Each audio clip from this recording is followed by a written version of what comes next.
Handog ng Radyo Pilipinas World Service ang programang Global na Tayo. Pag-uusapan, hihimayin, aalamin ang mga isyung pinag-uusapan ng bayan at dadalhin sa pandaigdigang plataforma. Global na Tayo, talakayang hindi lang pambansa, bagkus pang global community pa. Global na Tayo, dito sa Radyo Pilipinas World Service, ang online digital station ng Pilipino saan man sa mundo. Tara na, Global na Tayo!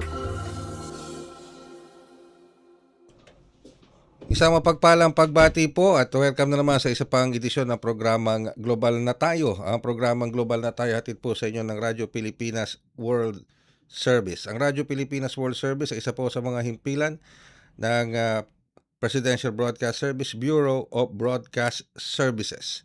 Ako po inyong lingkod, Ray Sampang.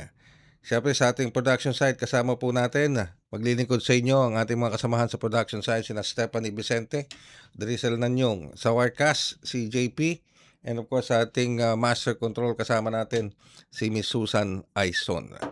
Kami po inyo napapakinggan at napapanood sa pamamagitan ng ating Facebook broadcast live. Sa inyo po mga Facebook browser, type lamang Radyo Pilipinas World Service.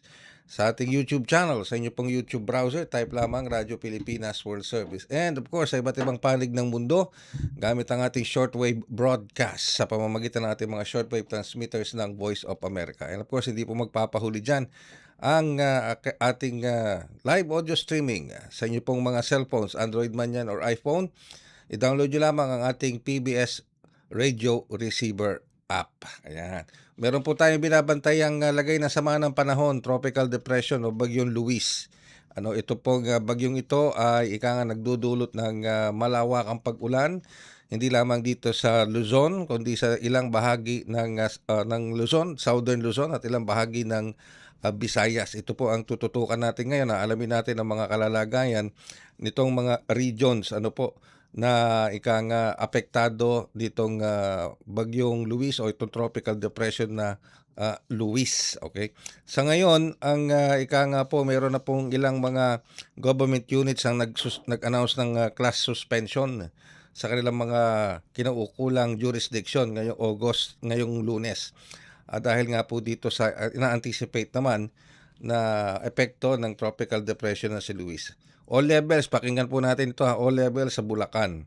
Yung Malolos City, Ubando, San Jose del Monte, San Jose del Monte City, sa Kalumpit, sa Santa Ana, sa Pandi, sa Ildefonso, Balagtas, Pulilan, Marilao, Bukawe, Plaridel, Norzagaray, may Kawayan City, sa Hagonoy. Samantala sa Pangasinan naman, sa may bayan ng Bayambang, public and private po yan. Sa Calasiao, face-to-face classes lang ang pinapayagan, public and private. Sa Infanta, face-to-face classes. Sa Lingayen, public and private. Sa Mangaldan, face-to-face only, public and private kadyan.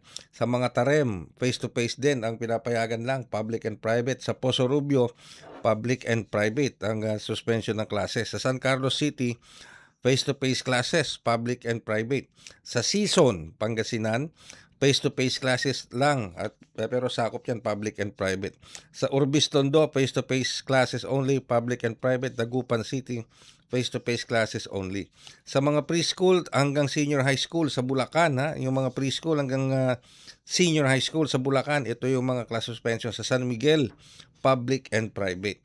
Samantala sa Pangasinan, itong Aguilar, Basista, ayan. Okay, so yun po yung ilan lamang sa mga lugar na nakapag-declare na ng class suspension in anticipation sa epekto ng ng bagyong Luis. Alright. Mamaya rin po makikipag-ugnayan tayo sa Pag-asa para malaman natin ang kasalukuyang tinatahak ng bagyong itong tropical depression na si Luis. At later on, makakasama po natin ang spokesperson ng Office of Civil Defense Region 5 na si Gremil Alexis Nas. Via phone patch, makakasama po natin siya. Antabayan po nyo yan. At sa aming pagbabalik, makalipas lamang ang ilang paalala. Matagal nang mailap ang internet sa maraming lugar. May mga gurong handang magturo, mga batang puno ng pangarap. Ngunit kulang sa internet connection. Kaya sa utos ni Pangulong Ferdinand Marcos Jr., kumilos ang Department of Information and Communications Technology at ang Department of Education para magkaroon ng internet ang mga paaralan sa mga liblib na lugar. Noong nakaraang linggo, dinayo ng Pangulo ang Island School sa Binuangan Elementary School sa Ubando, Bulacan para tingnan ang estado ng koneksyon. Nakita ng Pangulo, maayos na ang internet. May laptop at tablets na ngayon na dati mahirap makarating sa mga isla at liblib na komunidad. Ang buong budget ng DepEd na napapakinabangan ho ng lahat ng stakeholders mula Batanes hanggang Tawi-Tawi. Maging mga paaralan sa Basilan, dinayo ng DICT at unti-unting nagka-internet ngayon. Kasama po namin si Secretary Henry po. Si Sec. Asan na si Hermes mo yata ang nagkakabit eh. I'm Mr. President, Secretary. In Basilan, 189 schools na binigay sa aming assignment ni Seksani, 172 na yung nakakabit. Dahil ang internet sa mga paaralan ay hindi lang basta signal, isa itong tulay para mas mapalapit ang kaalaman sa bawat silid-aralan. At sa bawat paaralang nakokonekta, may mga batang mas nabibigyan ng pag-asa. Magkaroon lahat ng estudyante, magkaroon lahat ng guro ng kanilang kinakailangan na equipment at para maging mas maganda at mas maayos ang sistema natin sa pagtuturo. Sa buong bansa, tuloy-tuloy ang trabaho. Isa-isang inaayos ang mga bagay na magpapagaan sa buhay ng ating mga kababayan. Para ang edukasyon ay mas maging abot kamay ng bawat batang Pilipino, anumang isla o lalawigan sa bansa. Global na tayo! Global na tayo! Kasama si Ray Sampang dito sa Radyo Pilipinas World Service. Kayo po ay patuloy na sumusubaybay sa programang Global na Tayo. Ako pa rin po inyong lingkod, Ray Sampang. At sa putong ito, kasama na po natin sa ating linya ng komunikasyon ng spokesperson ng Office of Civil Defense Region 5. Walang iba kundi si Gremil Alexis Nas. Nas, magandang araw po sa inyo at welcome sa programang Global na Tayo. Hello po, magandang umaga po at sa lahat po ng nanonood at nakikinig po sa atin ngayon. Thank you very much Ginoong Nas sa pagpapaunlak. So, kamusta po ang kalalagayan ngayon ng Region 5 o ng kabuuan ng Bicol Region bilang pag-monitor po ninyo sa epekto ng Tropical Depression Luis? Sa ngayon po, as of this morning, nakakaramdam pa rin po ng konting pag-ulan due to localized thunderstorms dito po sa Bicol. Pero kanina pong latest bulletin na 8 a.m., wala na pong tropical cyclone wind signal sa Bicol region. And based din sa coordination namin sa Coast Guard ay tuloy-tuloy na rin po ulit yung biyahe dun sa mga na-stranded sa Tabaco, Catanduanes na ruta po ng barko. So may mga na-stranded tayo sa Tabaco? Opo, kahapon po. Kahapon. Pero po sa ngayon, wala na tayong stranded. Based po sa report po, sir, tuloy-tuloy na rin po yung biyahe po today. Flying that out. Okay. So sa ngayon po, ang sitwasyon ngayon dyan sa Region 5, how can we describe it? Wala na yung masyadong pag-ulan. Wala na po yung heavy rainfall gaya po kahapon, sir. Pero meron pa rin naman pong mga pag-ulan yung may times na biglang lalakas pero localized thunderstorms na lang po, sir. Alright. Ano pong mga bayan ang particular na naapektuhan nitong mga nakalipas na pag-ulan dulot ng Tropical Depression Luis? Actually, wala naman, sir, na reported sa amin yung pinaka naapektuhan talaga. Pero ang nagkaroon ng yellow rainfall warning kahapon, sir, ay sa Camarines Norte. Based din naman, sir, sa coordination namin sa kanila, wala naman masyadong major incidents related to the heavy rainfall po kahapon. So, okay, at least masasabi natin na wala naman masyadong naging epekto sa Region 5. Sa ngayon, sir, based sa mga pumapasok na report, wala naman, sir, na major incidents po. So, there was no any reported landslide, pagbaha sa ilang mga bayan sa Region 5? Wala naman, sir, na i-report sa atin. Kasi paminsan, sir, mga LGU sa amin, sir, nire-report pag yung talagang grabe ang baha. Kasi may mga baha din naman sa amin, sir, na like for example, mga 15 minutes, then bababa lang yung mga ankle level na pagbaha, sir. Pero 15 minutes, nagsusubside na din naman agad. Pag mga ganun, sir, hindi na kasi, sir, sa amin rin-report. Okay. So, siguro, matanong ko na lang, at paano ba, saan ma-attribute yung mabilis na paghupa ng baha ngayon na nakikita ninyo dyan sa Region 5? May mga areas naman po talaga kayo sir na ganun talaga sa amin eh. Yung pag sobrang lakas ng ulan, tataas agad yung tubig. Pero once na tumigil yung ulan, mabilis din naman po sir yung pagbaba. Siguro sa planning na din ng ating mga LGUs and also dun sa, meron kasi kami sir pinalabas na memo niyan sir. Hanggang ngayon guys sir, standing pa. Na 2020 or 2021 kung hindi ako sir nagkakamali, na dapat during the start of the second half ng taon or palatandaan nila dyan sa yung National Disaster Resilience Month.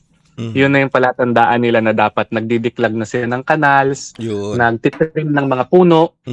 Yun na yung palatandaan nila. Kaya ganyan din dito sa may station namin sir sa Legazpi City kahapon and nung Sabado, nakita ko sir nag-ooperate yung mga teams including yung nakita ko nga pati yung NGCP doon sa line ng sa kuryente. Nagbabawas na rin sila ng mga sanga ng kahoy in preparation for the heavy rainfall season. So during nung kasagsagan ng pag-ulan diyan sa Region 5, tuloy-tuloy ang serbisyo ng kuryente, hindi na putol.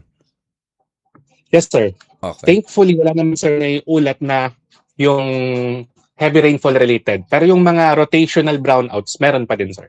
Okay, sige. Pero ang ganda nung kasi may mga dahil doon sa memorandum ninyo, may mga preemptive measure kagad na ginagawa para maibsan yung pagbaha, para humupa kagad yung pagbaha. May mga drainage na kayo nililinis kagad at mga trimmings ng mga puno para hindi na makaabala, bumagsakan o maging sanhi pa ng masaktan ng ating mga kababayan o sanhi ng pagkamatay, Yes po sir, pero nire-remind pa rin po namin yung LGUs at mga private utility companies na mag-coordinate pa rin sa Environment and Natural Resources Office ng mga LGUs para sa approval po nila ng pag-trim. So sa ngayon, maliwanag na ba? O maliwanag na ba ang kalangitan dyan? O makulimlim pa rin? Kanina sir, nung paggising ko kaninang mga around 6 to 7, maliwanag naman sir. Ngayon sir, makulimlim na ulit sir kasi nag-uulan-ulan. Pero hindi sir gaya nung kahapon na almost whole day talagang makulimlim talaga sir. Okay. So, Ginoong Nas, baka meron ka pang nais na iparating na mensahe at paalala sa ating mga kababayan dyan sa Region 5. Go ahead.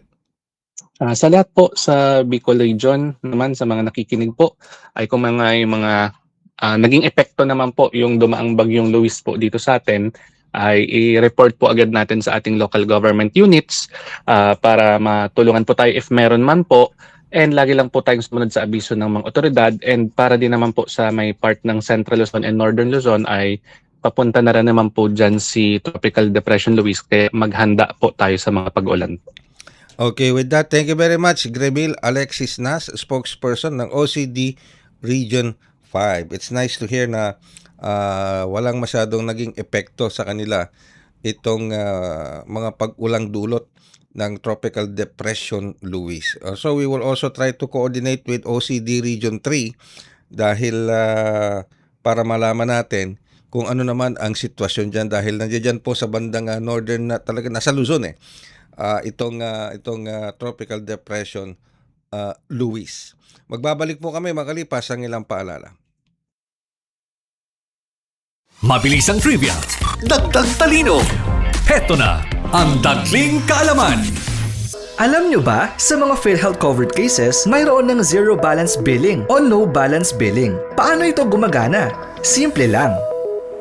Magpa-admit sa ward ng DOH accredited hospital. Ipakita ang PhilHealth ID o MDR, pati na rin ang government issued ID at admission documents. Dumiretso sa PhilHealth Help Desk para sa verification at processing. At paglabas mo ng ospital, covered na ng PhilHealth ang room and board, doctor's fees, lab tests, operating room, at gamot mula sa pharmacy.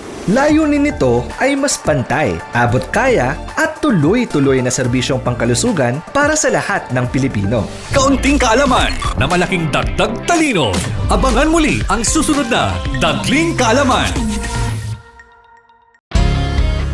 Paano nga ba mag-register para magkaroon ng schedule sa Bagong Pilipinas Presidential Action Center? Narito ang mga dapat gawin.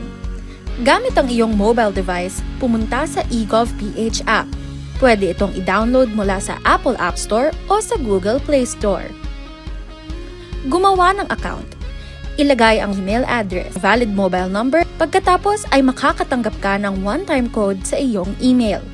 Gamitin ang code sa eGov app para sa verification ng iyong account at ng mga impormasyong ibinigay.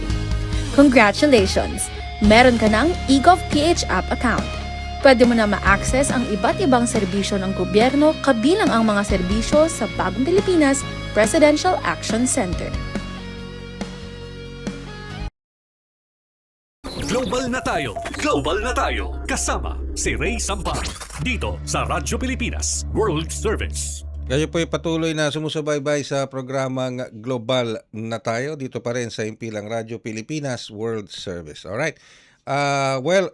Kanina nakausap natin ang Region 4. And of course, tulad na nabanggit ko kanina, kakamustahin din po natin ang Region 3 dito sa may bahagi ng Central Luzon dahil apektado rin po sila nitong Tropical Depression Luis. So kakamustahin din natin yung ating mga kababayan dyan sa Region 3 sa pamamagitan ng ating Office of Civil Defense Region 3. Nasa linya na ba si Lisel Kayanan ng ating OCD Region 3? Yan, sigantabayanan lamang po natin at makikipag-ugnayan po tayo sa kanya. Pero sa iba pang kaganapan, ano po mga kababayan, sinabi ho ni Senator Erwin Tulfo na medyo may kumakausap sa kanya. may kumakausap upang tungkol dito sa systems loss. May kumakausap sa kanya na kung parang humaharang na may patupad itong systems loss na gusto nga pong ipatanggal na ni Pangulong Ferdinand R. Marcos Jr. sa ating mga electricity bills, sa electricity bills ng bawat ordinaryong Pilipino. Sa bawat Pilipino na gumagamit o nagiging konsumidores ng Meralco. Gusto ng Pangulo kasi mawala na yung systems loss.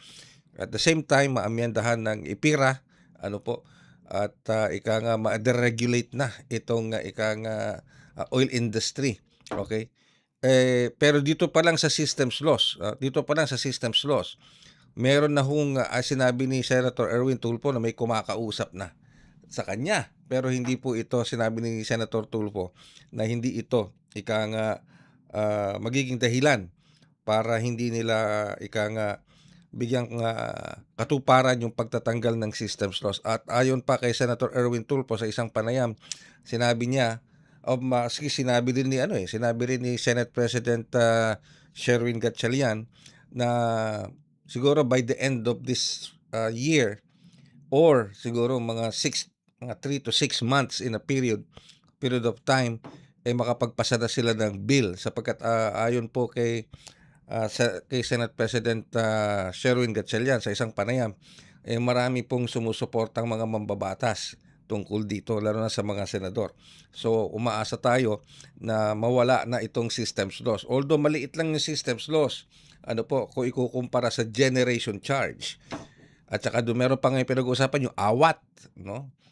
Yung awat, yung average weighted tariff. Tatanggalin din yan. Pero ibig sabihin, uunahin muna yung sa systems loss.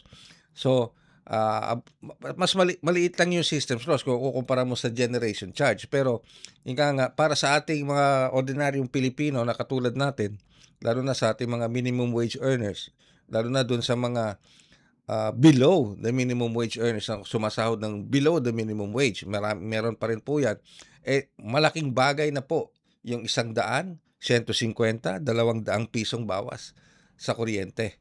Hindi mararamdaman yan ng mga milyonaryo at mga bilyonaryo. Baliwala sa kanila yan. Pero sa ating mga ordinaryong mamamayang Pilipino, medyo maano na po yun. May makakatulong na po sa atin yung pandagdag na rin yun ng bilihin para sa pang-araw-araw na pagkain ng ating mga kababayan. O sabihin na natin mga baon ba ng mga bata, pandagdag man lang. So, antabayan natin yan. Susubukan din po natin mga kapanayam sa Senator Erwin Tulfo regarding po dito. Antabayan po ninyo yan. So, nasa linya na ba ang ating OCD Region 3? Magbabalik po kami makalipas ang ilang paalala. Mabilis ang trivia, dagdag talino. Heto na ang Dagling Kaalaman. Catcalling. Bawal na. Alam ba ninyo na bawal na ang catcalling? Pagsipol, pambabastos, at sexual advances sa mga pampublikong lugar? Ayon sa Safe Spaces Act o Anti-Catcalling Law, ang mga ganitong kilos, kahit pa simpleng biro lang, ay may kaparusahan, multa, community service, at kahit pagkakakulong ang maaaring kaharapin ng lumabag. Tandaan, ang lansangan ay para sa lahat, hindi para bastusin ang mga kababaihan o sino man. Respeto ang puhunan, hindi pambabastos. Kaunting kaalaman na malaking dagdag talino. Abangan muli ang susunod na Dagling Kaalaman. Magandang araw, si Ding Dong Dantes po ito. Dahil taon-taon tayong binibisita ng bagyo, kailangang handa tayong harapin ito. Naalala ko si Mami, meron siyang isang envelope kung saan nakatago ang mga importanteng dokumento para madaling kunin at dalhin kapag may bagyo. Ang misis ko naman, may nakahanda palaging emergency go bag na may lamang damit, gamot, pagkain, tubig at pera na kasya hanggang 3 araw sakaling kailanganin namin pumunta sa evacuation center. At syempre, ang toka ko, bago pa dumating ang bagyo, sinisilip ko na kung may mga butas ba yung bubong o ang ibang parte ng bahay na kailangang i-repair. Nakamonitor din ako sa updates ng Pag-asa tungkol sa bagyo. May kanya-kanyang responsibilidad sa bahay para sure na ligtas ang buhay. Dahil, #panatag ang may alam.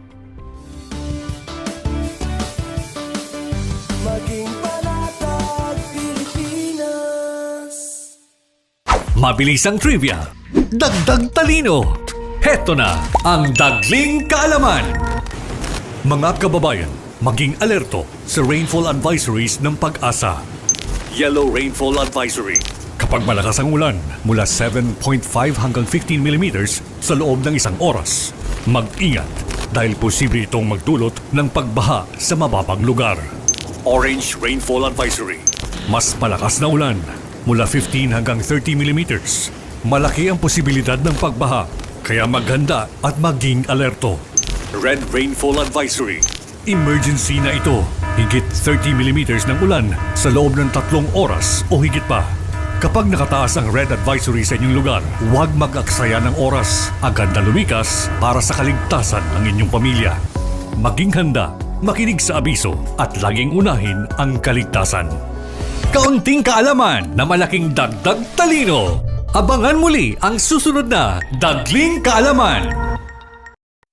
Global na tayo! Global na tayo! Kasama si Ray Sampang dito sa Radyo Pilipinas World Service. Okay, kayo po'y patuloy na sumusubaybay dito pa rin sa ating programang Global na tayo dito sa Radyo Pilipinas World Service. Ako pa rin po inyong lingkod, Ray Sampang. Alright, sinusubukan po nating makapanayam ang ating Senator Erwin Tulfo regarding po dito sa estado ng systems laws. Kasi po si Senator Erwin Tulfo ang Senate Committee Chair on Energy. At kanilang tinatalakay ito pong mga detalye tungkol dito sa pagtatanggal ng systems laws. Hindi lang po ng systems laws, pati ng iba pang mga dapat na ayusin under the EPIRA law tulad ng generation charges at iba pa. Pero alamin natin kung kailan ba maipapasa ang isang bill sa Senado para po dito sa tuluyang pagtatanggal ng systems laws. And of course, dito po sa iba pang mga kaganapan, medyo may lumabas po na pag-aaral ang Octa Research. Samantala yung Octa Research po, ang pinapakita doon sa Octa Research, ang bribery. Bribery ang pangunahing nakikitang dahilan o nakikitang pangunahing issue na kinakaharap ni Vice President Sara Duterte, lalo-lalo na kung ang pinag-uusapan po ay ang impeachment trial. So we will also try to get some reactions from the private sector and even dito sa ating mga mambabata hinggil po dito sa nasabing research na ito ng Octa. Magbabalik po kami makalipas ang ilang paalala. This is a public service announcement.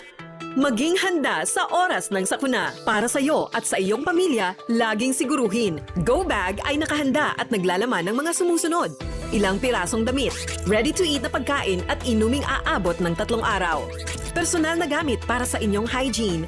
First aid kit kabilang ang alcohol, bandages, gamot sa lagnat, ubo at sipon, pati na rin ang inyong vitamins at maintenance medicines. Maglagay ng pito, flashlight, lighter o posporo. Huwag kalimutan ang mga charger o power bank. At higit sa lahat, isama ang mga importanteng gamit gaya ng inyong mga legal na dokumento, IDs, ATM o passbook, insurance at iba pa.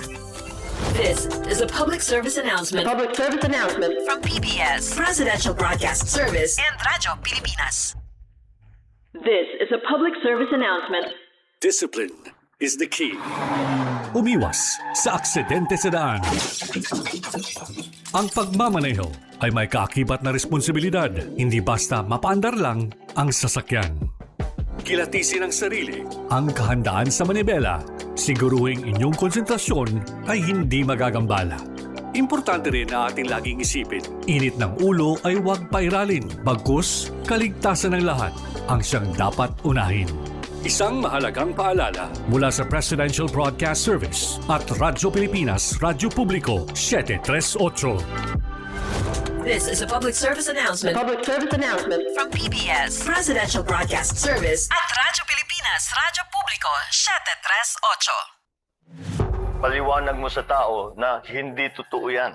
Dahil ang totoo, yung totoo ang dapat ninyong malaman. Nagkalat sa internet ang fake news o mali at fake news. Tinatapon niyo yung tao. What they are doing is creating panic. We say no. Yung pagkalat ng fake news. And some of it's dangerous. Sana iwasan po natin pag-spread ng fake news. At di magpapakalat ng disinformation at misinformation ang kasulukuyang administrasyon. Stop telling us fake news because you're wrong. Para sa totoo at mapagkakatiwala ang mga balita at impormasyon, Radyo Pilipinas. Time to celebrate kulturang Pinoy, tradisyon, musika, sining, literatura at iba pa. Anything and everything fun and Filipino. Ito ang Pinoy Kultura. Naaalala niyo pa ba ang mga katagang ito? Amoy pawis, amoy araw. Ano ba yan? Puro sugat ka na naman! Bakit wala na naman kapares yung tsinelas mo? Ang dungis mo! Ma! Tama na! Ayos lang, di ba? Masaya naman tayo naglalaro sa kalye ng sipa, patintero, agawang base, habulan, jolen, trumpo, text, at marami pang iba. Some Filipino games just show how creative we are. All we need are players and nothing else. Ang saya balikan ng ating kabataan. Kain, tulog, laro, laro, at laro. O ano, game na? Pagkabilang kong 3, nakatago na kayo! Yan ang Pinoy Kultura because our culture is cool. Global na tayo! Global na tayo! Kasama si Ray Sampar dito sa Radyo Pilipinas World Service. Magandang araw sa ating mga tagapakinig at taga-subaybay dito sa Himpilang Radyo Pilipinas World Service. Sa ngalan po ng ating kasamang si Ray Sampang, ako po muna ang pansamantalang humahalili dito sa programa, Steph Vicente. At katulad po kanina ay patuloy po natin binabantayan ang galaw ng bagyong Luis o Tropical Depression Luis. So as of 8 a.m. August 3, 2026 ay kumbaga ay matatagpuan na po ang bagyong Luis 135 kilometers east of Casiguran, Aurora. Ang bagyo ay may dala po na 55 kilometers per hour. Yan po ay yung hangin mismo nadala po nitong naturang bagyo at gust up to 70 kilometers per hour at ito po ay gumagalaw northward na paunti-unti po ang naturang paggalaw. Ang storm, ang wind signal number 1 ay itinaas na po sa mga sumusunod na rehiyon at probinsya dito sa ating bansa. Unang-una na po dyan ay ang Central and Eastern Cagayan at nandyan din po ang Isabela, Quirino, Eastern and Southern Apayao, Eastern Kalinga, Eastern Mountain Province, Eastern Ifugao at Northern Aurora. Kung susumahin po natin ang mga rehiyon na kasama po dito sa mga lugar kung saan itinaas na nga po ang wind signal number 1 ay kung titingnan po natin ang composition po ng mga lugar na ito ay kasama po dyan ay ang ilang mga probinsya sa Region 2, sa Cordillera Administrative Region at Central Luzon kasi ang Aurora po ay matatagpuan sa Central Luzon. At inaasahan no na mamayang gabi o early on Tuesday, kumbaga maaga bukas ay magla-landfall na ito no sa lalawigan ng Isabela. Kaya ayan, we'll try na kumbaga ay makuha yung mga details no. Hopefully we could get OCD region 2 din diyan no if ever tomorrow. Samantala ay kasama na natin sa linya wala pa. Ayun. Kasi inaasahan nga po natin na mamaya ay makakasama po natin sa linya ng komunikasyon si OCD Region 3 Information Officer Lizel Kayanan. Ayun. So meron tayong mga updates na nakakatanggap natin na ulat dahil ang National Electrification Administration ay kumbaga sila po ay naka-alerto na sa mga patungkol po sa mga electric cooperative na posible po nga maapektuhan itong Tropical Depression Luis. So tulad nga ng ating nabanggit kanina ay pinaghahandaan na po ng National Electrification Administration o NEA ang electric cooperatives o ECs, particular na sa Gawing Luzon kasi nga dito nga po inaasahan no dito sa Luzon inaasahang magla-landfall itong bagyong Luis.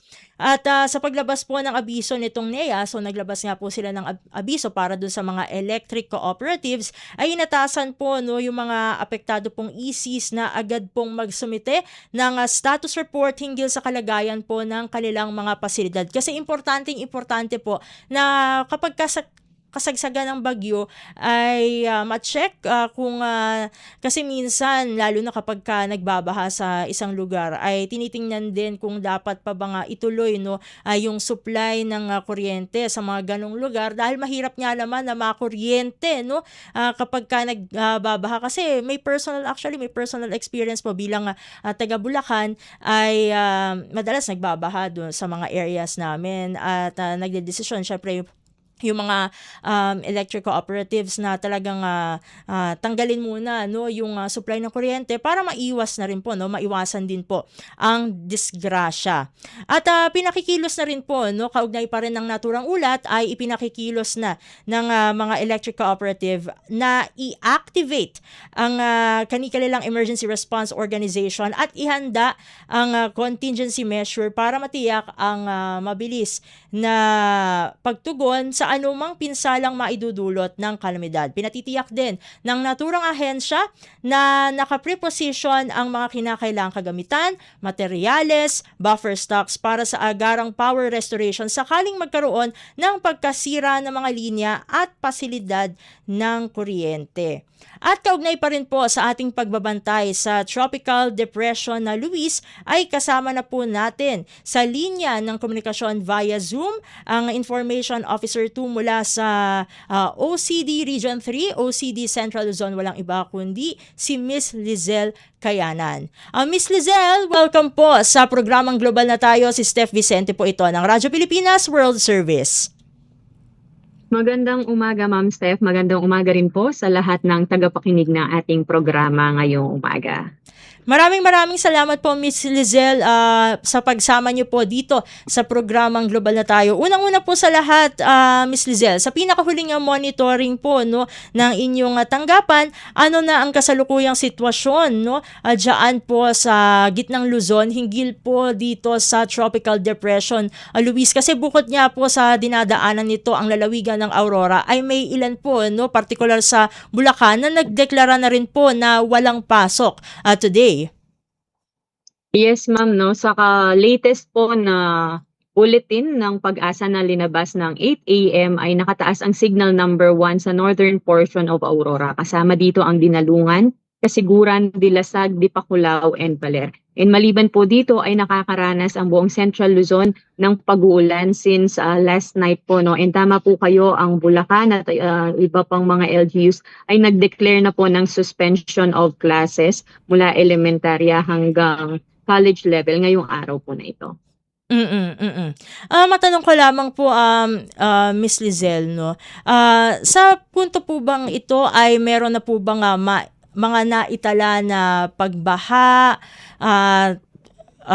landslides, no? Although isa lamang itong tropical depression, itong bagyong Luis, ay meron na po bang naitala as of the moment? As of now po, wala pa po tayong nare-record na pagbaha. Meron man pong pagbabaha ay yung mga areas ay ang cause nito ay yung high tide, especially sa ilang parte po ng Bulacan at Pampanga. Pero kung ang dahilan po ay ang pag-uulan na dala ng bagyong Luis at ng habagat, ay wala pa po tayong naitatalang pagbabaha.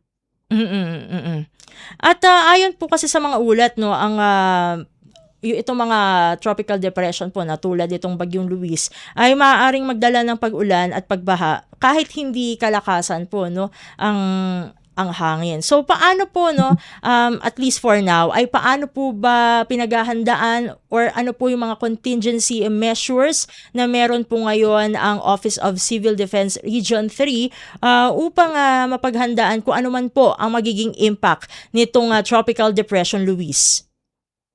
Nakataas po ngayon ang blue alert status sa ating Regional Emergency Operations Center. Ibig sabihin, mas pinaigting po natin yung ginagawa nating pagbabantay dun sa maaaring maging epekto ng bagyo, ganun na din po ang habagat. Maliban po sa atin sa regional level, no, yung ating mga provincial DRM offices hanggang sa mga local level po, no, maigting din yung kanilang ginagawang pagbabantay. Yung ilan po sa kanila, specifically the province of Bulacan, ay naka-blue alert status na din po. Yung iba po nating mga LGUs, we're coordinating with them and based po dun sa mga nararanasan ngayong umaga ay magde-decide din po sila kung sila ay magtataas ng alert status. Ano ba ang ibig sabihin nito? Ibig sabihin po, no, mas pinaigting natin yung ginagawang pagbabantay dun sa mga epekto and also yung ating mga response assets ay naka-standby na rin po. Nandyan po yung ating mga rescuers. Tapos nagpapapreposition na rin po tayo nung ating mga food and non-food items, especially dun sa mga areas na alam nating maaaring maapektuhan. And to ensure din, no, na sakaling kailanganin yung ating mga augmentation support or yung mga assets natin, yung mga resources natin ay ready po na ma-deploy sa mga areas na affected. How about naman po yung coordination with the national government agencies, no, katulad po ng DSWD, ay kumusta po ang inyo pong koordinasyon para at least po, no, kung sakali man po na merong kailangan po na ma-evacuate ay meron po tayong mga nakahanda po na at least mga family food packs. Kumusta po yung ganun po, Miss Lizelle? Yes, ma'am. Sa kasalukuyan rin po, no, ay naka-open yung ating virtual EOC. Dito sa ating virtual EOC ay naka-login po dito lahat ng ating members ng Regional DRM Council including the DSWD, our uniformed personnel, DILG, and other agencies. Aside from them po, no, yung ating mga provincial DRM councils or offices ay nandito rin po. So every hour po or every now and then, no, nakikipag-ugnayan tayo sa kanila, nagtatanong tayo ano po ang update sa inyo, ano yung mga kailangan natin. And once po na nagsabi sila ay nandun rin, ready po na i-deploy yung ating mga personnel or yung ating mga resources.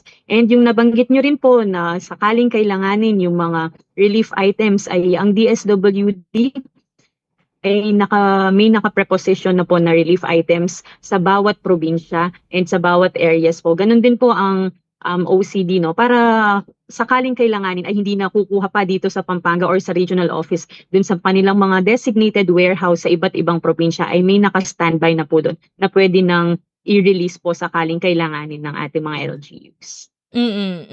Although hindi pa kumbaga no, isa po itong tropical depression, itong bagyong Luis, ay just for the information lang po ng ating mga listeners and viewers dito sa programang Global na Tayo, ay gaano po kahanda no yung ating mga evacuation centers within Central Luzon, just in case lang po no na meron po talaga na mga magpapalikas na ating mga kababayan no, knowing na meron pong mga flood prone areas within the region.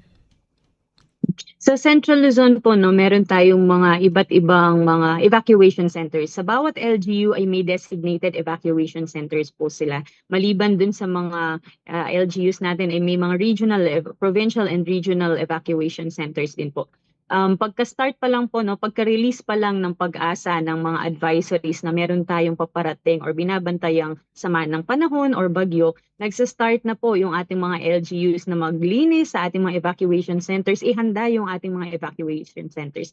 Na kung sakali man na meron po tayong mga kababayan na kailangang ilikas ay naka-ready po. Meron tayong mga naka-standby doon ng mga family food packs. Meron din po tayo yung mga iba pa nating mga non-food items na pwedeng ipamigay sa ating mga kababayan na lilikas po at pupunta sa ating mga designated evacuation centers.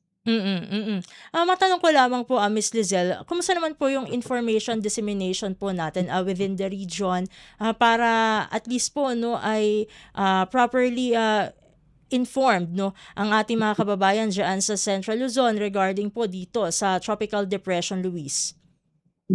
Yung ating pong mga science-based agencies tulad ng Pag-asa at NGTP, regular po yung mga advisories na pinapadala nila kung saan na ba ang takbo ng bagyo, ano ba yung inaasahan natin na magiging lagay po ng panahon. I think every 2 hours, every 3 hours nagsisend po. Ito naman po mga advisories natin na ito ay sinesend din natin sa ating mga provincial and local DRM offices na siya din namang sinesend out po nila sa kanilang mga barangay. So yung ating communication from the national to the regional to the local level hanggang sa barangay ay umaabot po yung mga advisories or yung mga paalala po na binibigay natin. And also po, may nakahanda na rin po bang contingency plans? Kasi ang Central Luzon ay kilala po no pagdating sa mga palayan. So, para dun sa mga posibleng epekto naman no sa sektor ng agrikultura, gaano po kahanda ang ating rehiyon po diyan? Katuwang po ang Department of Agriculture, no, binabantayan din natin yung maaaring maging epekto, especially sa mga farmers. And inabisuhan na rin po yung ating mga farmers na sakaling kung kailangan mag-harvest ay i-harvest na po. Meron din naman pong nakalaan na mga assistance po no, ang ating Department of Agriculture. And hindi lang po at the national level or at the regional level. Yung ating mga municipal agriculture office or provincial agriculture office ay meron din po silang naka-standby na mga pondo and assistance sakali man pong maapektuhan, especially yung ating mga farmers dito sa Central Luzon. Siguro ito na lamang po, Miss Lizelle, bago ko po kayo pakawalan no, dito sa programa. Ano na lamang po ang inyong mensahe at mga paalala sa ating mga kababayan dyan sa Central Luzon patungkol pa rin po dito sa inaasahang impact po ng Tropical Depression Luis. Go ahead po, Miss Lizelle. Yes po, sa mga kababayan po natin dito sa Central Luzon, patuloy pa rin po tayong nakakaranas ng pag-uulan, dala po ng bagyong Luis and also ng ating habagat. Kaya patuloy po ang aming paalala na mag-ingat po tayo sa mga kailangang lumabas, sa mga may pasok at hindi pwedeng manatili sa kanilang bahay. No? Magdala po tayo ng mga payong or any panangga sa ating ulan para at least maproteksyonan po natin ang ating mga kalusugan din. Ganon din po sa mga kababayan natin na hindi naman na kailangang lumabas ay manatili na lang po tayo sa ating mga bahay para maiwasan po natin no, yung magkasakit din. And ganon din po, patuloy po tayong makinig sa paalala ng ating mga nanunungkulan, ng ating mga DRM offices, especially sa mga low-lying areas at sa mga flood-prone or landslide-prone areas na tayo po ay lumikas kung kinakailangan. Nakahanda naman po ang ating pamahalaan, ang ating gobyerno para magbigay ng assistance sa inyo and i-assist po kayo, tulungan kayo sakaling kailangan yung lumikas. Ganun din po ang paalala natin, huwag nating kalimutan na ihanda ang ating mga sarili and also yung ating mga go bags. Dapat sa ating bahay, sa ating pamilya, alam natin yung meron tayong evacuation plan in case na kailangan nating lumikas, alam alam natin saan ito at dapat meron tayong contact numbers ng ating pong mga responders or rescuers sa ating barangay or sa ating munisipyo. Ganun din po, no, ihanda natin ang ating go bag na sakaling kailangan lumikas ay naka-ready yung ating go bag. Nandyan po yung ating mga halagang dokumento or yung stock po natin na pagkain.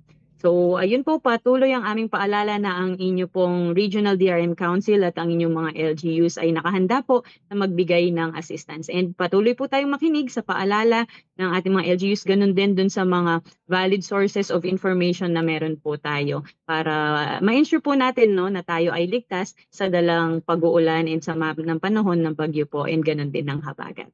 And with that po, maraming salamat po Miss Lizelle sa pagsama niyo po dito sa programang Global na Tayo. Sa ulitin po, God bless po, mabuhay po kayo and of course, stay safe po. Salamat rin po, Ma'am Steph. Salamat din dahil kaantabay namin kayo sa pagbibigay po ng impormasyon sa ating mga kababayan dito sa Central Luzon. Maraming salamat pong muli. At ating nakasama ang information officer mula sa Office of Civil Defense Region 3 o Central Luzon. Nakasama natin si Miss Lizelle Kayanan. Magbabalik ang programang Global na Tayo makalipas lamang po ang ilang mga paalala. Mabilis ang trivia, dagdag talino. Heto na ang Dagling Kaalaman. Umakyat na 50 hagdan sa isang araw. Nalaman sa pag-aaral ng Tulane University na ang pag-akyat ng mga 50 hakbang sa isang araw ay makakabawas sa panganib ng cardiovascular disease ng hanggang 20%. Sinasabi ng mga researcher na ito ay katumbas ng paglalakad ng 10,000 hakbang sa isang araw. Kaya, iwasan muna ang elevator at humakbang. Kaunting kaalaman na malaking dagdag talino. Abangan muli ang susunod na Dagling Kaalaman. Paliwanag mo sa tao na hindi totoo yan. Dahil ang totoo, yung totoo ang dapat ninyong malaman. Nagkalat sa internet ang fake news o mali at Tinatapon niyo yung tao. what they are doing is creating panic. We say no. Yung pagkalat ng fake news. And some of it's dangerous. Sana iwasan po natin pag-spread ng fake news. At di magpapakalat ng disinformation at misinformation ang kasulukuyang administrasyon. Stop telling us fake news because you're wrong. Para sa totoo at mapagkakatiwalaang mga balita at impormasyon, Radyo Pilipinas. At tayo nagbabalik na sa programang Global na Tayo. At ito pa rin po ang inyong lingkod, Steph Vicente, pansamantalang humahalili po sa ating kasamang si Ray Sampang. Sa punto pong ito ay ating tatalakayin ang pinakahuling survey po ng Okta Research kaugnay ng pananaw ng mga Pilipino sa mga paratang sa impeachment laban kay Vice President Sara Duterte. Dahil batay po sa naging datos ay lumalabas na 43% ng mga Pilipino ang naniniwalang ang bribery o panunuhol ang pinakamabigat na aligasyon, kasunod ang misuse of confidential funds, unexplained wealth at grave threats. At kaugnay po ito ay kasama po natin ang isa sa mga fellow ng Okta Research, walang iba kundi si Professor Guido David. Professor David, welcome po sa programang Global na Tayo. Si Steph Vicente po ito ng Radyo Pilipinas World Service. Yes, magandang umaga, Steph, at sa mga viewers and listeners natin sa Radyo Pilipinas. Maraming salamat po, Prof, for joining us again dito sa programang Global na Tayo. Unang-una po, Prof, ay syempre for backgrounder lang po ng ating mga viewers and listeners dito sa programa ay paano po isinagawa itong pag-aaral na ito na nagresulta nga po dun sa 43% na naniniwala po na yung bribery, yung pinakamabigat na allegation against the Vice President. Yes, ito ay bahagi ng tugon ng mga sa second quarter survey ng Okta Research conducted July 2026. At dito, tinanong natin ang mga kababayan natin sa 1,200 respondents nationwide, face-to-face and non-commissioned. So tinanong natin, ano sa tingin nila yung pinakamabigat na allegation against the Vice President doon sa impeachment proceedings. At so nakabase ito sa 4 na articles of impeachment. Mm. So ang kabilang dyan, tinang natin, misuse of confidential funds, unexplained wealth, grave threats, bribery, or may mga iba kung hindi nila alam or hindi nila masabi. And ang lumabas na pinakamataas sa nationwide result is bribery with 43%. Hindi yung pinakamabigat. Pangalawa, yung misuse of confidential funds, 28%. At pangatlo lamang, tabla halos, yung unexplained wealth, 10%, taking grave threats, 10%. So yan yung opinion ng mga kababayan natin base sa 1,200 respondents, plus minus 3% yung margin of error. Prof, matanong ko lamang po, no, kasi it's 43% for bribery and 28% doon po sa misuse of confidential funds. So ano po kaya, no, yung ipinahihiwatig ng agwat po, no, between itong dalawang articles of impeachment, no, sa pananaw po ng ating publiko? Yes, actually medyo medyo hindi man nagulat. First, medyo iba-iba naman yung opinion ng mga tao, at siyempre sa mga academic circles na nausap ko, para sa ibang pinakamabigat ngayon grave threats, pero yun yung unang articles of impeachment na tinalakay ng Senado, at ang feeling ng iba, bakit parang hindi masyadong gumalaw yung yung tugon ng mga kababayan natin. Kumbaga yung mga pro-Sara ay pro-Sara pa rin after the articles, yung grave threats ay na-cover. Tapos yung mga against, yung mga pro-impeachment, yung naniniwalang dapat ma-impeach yung Vice President, ay ganun pa rin yung paniniwala. Parang walang gumalaw. Pero apparently, hindi siya kasing bigat para sa mga kababayan natin. At bakit? Siguro, baka sa opinion na nila ay conditional lang, parang ganun, baka yun yung pananaw nila. Of course, ako, iba yung pananaw ko kaya. I mean, sa akin, serious yan Kung magpunta tayo sa ibang bansa, like sa Estados Unidos, pag may mag-threaten sa President ng United States, talagang investigahan agad ng FBI, ng CIA, ganyan-ganyan. Nakita naman natin, may history silang ganun So, iba yung pananaw siguro mga kababayan natin, and baka yung mga kababayan natin, mas nakaka-relate sila pagdating sa usapan about corruption and about sa pera. So, parang corruption for them, siguro baka mas real yun, na kaso, pati rin yung paggamit ng confidential funds. And even sa Mindanao, na generally baluarte ng Vice President, pinakamataas din yung bribery, 43% is na Mindanao, at yung misuse of confidential funds, 23%. Yung grave threat sa Mindanao, 3% lang ang nagsabi na serious siya. So nakikita natin yung pulso ng mga kababayan natin na yun nga, less do sa grave threat sila and more do sa sa pagdating sa usapan sa pera at sa bribery. Prof, paano niyo naman po, paano po ba binibigyang kahulugan ng Okta Research ang resulta na nagpapakita na hindi nga po pantay-pantay ang pagtingin ng mga Pilipino sa iba't ibang allegations? Just to expound lang po yung inyong nabanggit, yung results by region. Yes, so generally medyo similar yung trend, pero hindi ganun ka pantay-pantay. Like sa Metro Manila, similar sa national trend, 47% nagsabing bribery, 28% nagsabing misuse of confidential funds. Pero sa Balas Luzon, mas mataas naman yung grave threats, medyo mataas, 14%. At yung bribery at misuse of confidential funds, hindi sila nagkakalay, 38% and 33%. Whereas sa Visayas naman, 54% yung bribery, sobrang taas. Across different ages,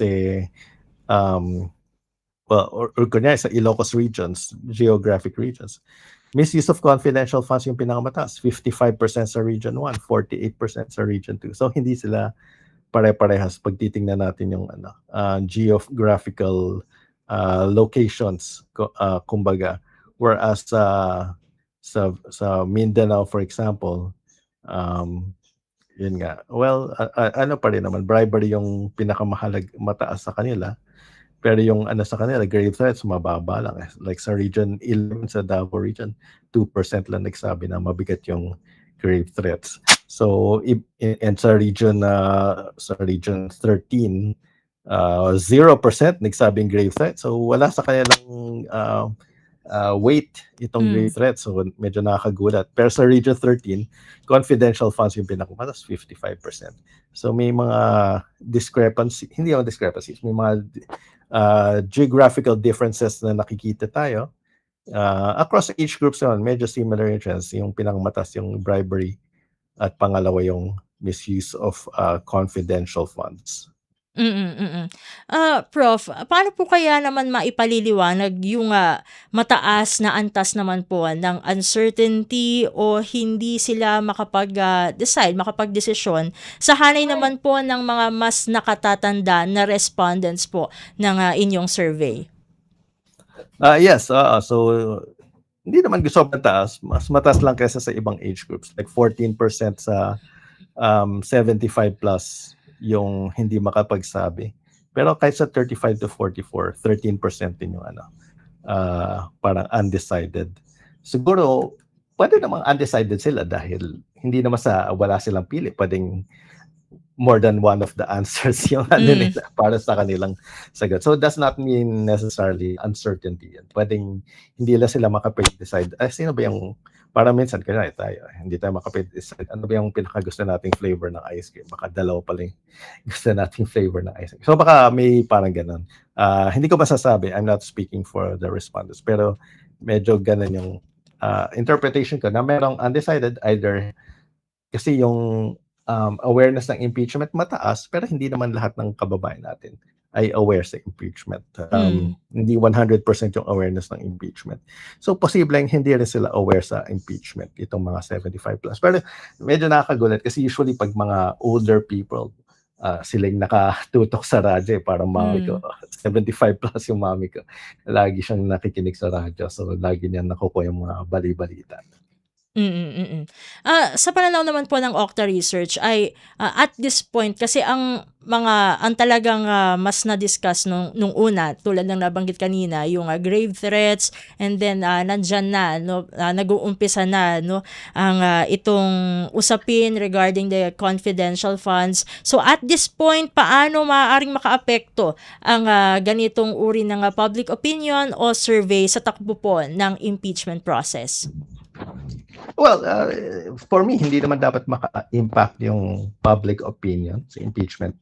Kasi even yung may isa kaming naunang survey, lumabas doon na 71% ng respondents sinabi na dapat yung impeachment ma-decide based on evidence. And 21% lang nagsabing political. So, ang ibig sabihin nito ay yung mga kababayan natin, naghihintay sila. Wala pa naman yatang fatigue. May mga nagsasabi meron na daw impeachment fatigue. Wala pa naman yata yan. Kasi hindi pa nalalabas lahat ng articles. Pero wag lang sanang pahabain masyado yung impeachment. Wag lang longer than necessary. So, babantayan natin yung paglabas ng ebidensya. At pag nagkalabasan ng ebidensya at na-cover na yung apat na articles of impeachment, I think mas mabubuo na yung opinion ng mga kababayan natin. Nabanggit ko kanina, Steph, na sa observation namin, ay hindi pa nagbabago, hindi pa gumalaw yung needle or yung baso na yung mga supporters ng Vice President are still supporters. And yung mga on the other side naman, yung mga for the impeachment, ay ganun pa rin pananaw nila. Pero meron din isang grupo pa, which is yung mga nasa gitna, yung mga medyo undecided, yung mga independent, hindi naman sila pro-impeachment, pero hindi sila pro-Duterte, na nakikinig at nagsusuri. At sila yung pwedeng lumipat from one side to the other. Pwede sila mag-swing. So, itong mga to, nakikinig sila ng ebidensya. Pinapanood nila, sinusubaybay nila ng impeachment, or nakikinig sila sa mga newscasters, sa mga opinion, mga political analysts, ganyan. At para sa pag-analyze at pag-dissect ng mga lumalabas sa Senate hearings. At magkakaroon sila ng mas malakas, stronger opinion, kumbaga, pag dating ng araw, paglabas ng mga ilang linggo na nasubaybayan nila itong mga impeachment hearings. Siguro ito na lamang po, Prof, bago ko po kayo pakawalan na dito sa interview. Ano na lang po, no, yung mga susunod na hakbang ng Okta Research sa pagsubaybay sa pagbabago ng pananaw ng publiko hinggil sa isyung ito? Well, itong question na to, it's very yun nga, hindi naman siya meant to affect or sway yung Senate. Dahil dapat yung Senate talagang trabaho lang kung ano yung hinarap nila, ganyan. And tama naman ginagawa for example, ng presiding officer, Senate Chief Escudero, na to be neutral dito sa proceedings. May mga ibang senator judges na hindi mukhang neutral Di ba? Mukhang sila, mukhang bias sila So sana naman hindi ganun. Pero yun nga, yung mga magiging follow-up namin sa darating na buwan ay baka iba lang susukatin natin kasi baka susunod na survey tapos na yung impeachment proceedings. More of tatanong natin base sa narinig niyang ebidensya, tingin niyo ba for acquittal or for conviction ang mangyayari. So yun yung most likely magiging direction ng ating survey in future. And with that po, maraming salamat po, Prof, for joining us dito sa programang Global na Tayo. Sa ulitin po, God bless po at mabuhay po kayo. God bless. Maraming salamat, Steph, at sa mga viewers and listeners natin sa Global na Tayo. Maraming salamat po. At ating nakasama si Okta Research Fellow Professor Guido David. At sa puntong ito ay tatapusin na natin ang isa na namang edisyon ng programang Global na Tayo. Sa ngalan po ng ating kasamang si Ray Sampang, ito po si Steph Vicente. Isang mapagpalang araw po sa ating lahat. Pilipinas World Service, ang programang Global na Tayo. Pag-uusapan, hihimayin, aalamin ang mga isyung pinag-uusapan ng bayan at dadalhin sa pandaigdigang plataforma. Global na Tayo, talakayang hindi lang pambansa, bagkus pang global community pa. Global na Tayo, dito sa Radyo Pilipinas World Service, ang online digital station ng Pilipino saan man sa mundo. Tara na, Global na Tayo.